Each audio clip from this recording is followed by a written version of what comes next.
नमस्कार, मैं हूं निकिता और आप देख रहे हैं सत्यहिंदी.com। चलिए एक नजर डालते हैं अब तक की सुर्खियों पर। महाराष्ट्र की सियासत में चल रही उठापटक के बीच अब मुख्यमंत्री एकनाथ शिंदे की विधानसभा से अयोग्यता का मामला एक बार फिर से चर्चा में आ गया है। दरअसल शिवसेना उद्धव बालासाहेब ठाकरे नेता सुनील प्रभु ने इसे लेकर सुप्रीम कोर्ट में याचिका दाखिल की है। उन्होंने मुख्यमंत्री एकनाथ शिंदे और उनके सहयोगी विधायकों की अयोग्यता का मामला अभी तक स्पीकर के पास लंबित रहने का हवाला दिया है। याचिका में कहा गया है कि सुप्रीम कोर्ट का फैसला आने के बाद भी अभी तक स्पीकर ने एकनाथ शिंदे और उनके साथ पार्टी से बगावत करने वाले विधायकों की अयोग्यता को लेकर कोई फैसला नहीं लिया है। आपको बता दें कि बीते साल 2022 में एकनाथ शिंदे के नेतृत्व में शिवसेना में बगावत हुई थी। इसके बाद शिवसेना शिंदे गुट ने बीजेपी के साथ मिलकर महाराष्ट्र में सरकार बनाई थी और इसके खिलाफ उद्धव ठाकरे गुट सुप्रीम कोर्ट गया था। उद्धव ठाकरे गुट ने एकनाथ शिंदे और उनके साथ 15 विधायकों को अयोग्य ठहराए जाने की मांग उठाई थी। वहीं सुप्रीम कोर्ट ने मामले पर इसी साल मई में महत्वपूर्ण टिप्पणी करते हुए इसे बड़ी बेंच के पास भेज दिया था। कोर्ट ने कहा कि राज्यपाल का फ्लोर टेस्ट देने का आदेश गलत था, लेकिन उद्धव ठाकरे की सरकार को बहाल नहीं किया जा सकता क्योंकि उन्होंने खुद इस्तीफा दे दिया था। इसके साथ ही सुप्रीम कोर्ट ने विधायकों की अयोग्यता पर फैसला स्पीकर पर छोड़ दिया। सुप्रीम कोर्ट ने कहा था कि 16 विधायकों की अयोग्यता पर विधानसभा अध्यक्ष फैसला करेंगे। शीर्ष अदालत ने स्पीकर को इस मामले में जल्द फैसला लेने को कहा था। महाराष्ट्र में एनसीपी में हुई टूट के बाद कांग्रेस के वरिष्ठ नेता पृथ्वीराज चव्हाण ने दावा किया है कि उन्हें मिली सूचना के मुताबिक बीजेपी ने अजीत पवार को महाराष्ट्र के मुख्यमंत्री का पद देने का वादा किया है। आपको बता दें कि चव्हाण से पहले शिवसेना उद्धव बालासाहेब ठाकरे नेता संजय राउत ने भी ऐसा ही दावा किया था कि शिंदे मुख्यमंत्री की कुर्सी खो देंगे। अजीत पवार के शिंदे सरकार में शामिल होने पर एक सवाल के जवाब में कांग्रेस नेता ने कहा, मैंने पहले ही सार्वजनिक तौर पर कहा था कि अजीत पवार भाजपा के साथ जा सकते हैं, लेकिन मुझे आलोचना का सामना करना पड़ा था। कांग्रेस नेता ने कहा कि उन्हें पहले ही पता था कि यह होगा।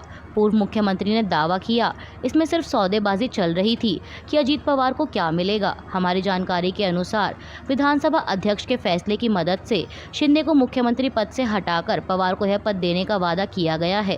कांग्रेस नेता विधानसभा अध्यक्ष के उस फैसले की बात कर रहे थे जिसमें उन्हें एकनाथ शिंदे समेत 16 शिवसेना विधायकों को अयोग्य घोषित करने के मामले पर सुप्रीम कोर्ट द्वारा निर्णय लेने का आदेश दिया गया है। एनसीपी में टूट के बाद अब पार्टी पर कब्जे की जंग भी शुरू हो गई है।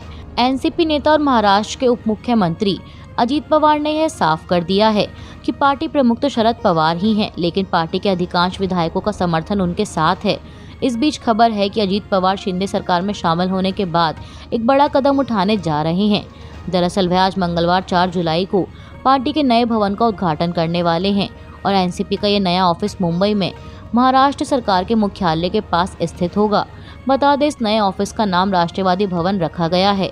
एएनआई की खबर के मुताबिक डिप्टी सीएम अजीत पवार आज मंगलवार को पार्टी के नए ऑफिस का उद्घाटन करेंगे। साथ ही ये भी बता दें कि एनसीपी का वर्तमान ऑफिस अभी मुंबई के बलाड स्टेट में स्थित है। वहीं समाचार एजेंसी ने पार्टी के नए दफ्तर के बाहर का एक वीडियो भी जारी किया है। इसके बाहर राष्ट्रवादी कांग्रेस पार्टी महाराष्ट्र प्रदेश लिखा गया है और इससे कुछ ही दूरी पर महाराष्ट्र सरकार के दफ्तर स्थित हैं।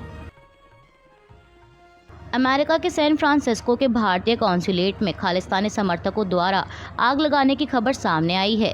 हालांकि इस आग में किसी के घायल होने की कोई खबर नहीं है और तुरंत ही इस आग पर काबू भी पा लिया गया। वहीं इस पूरी घटना को लेकर अमेरिकी सरकार द्वारा इसकी निंदा की गई है और साथ ही कार्रवाई की बात भी कही गई है। अमेरिका के विदेश मंत्रालय के प्रवक्ता मैथ्यू मिलर ने सोमवार को ट्वीट कर कहा कि अमेरिका शनिवार को सैन फ्रांसिस्को में भारतीय वाणिज्य दूतावास में तोड़फोड़ और आगजनी के प्रयास की कड़ी निंदा करता है। अमेरिका में राजनयिक केंद्रों या विदेशी राजनयिकों के खिलाफ हिंसा एक अपराध है।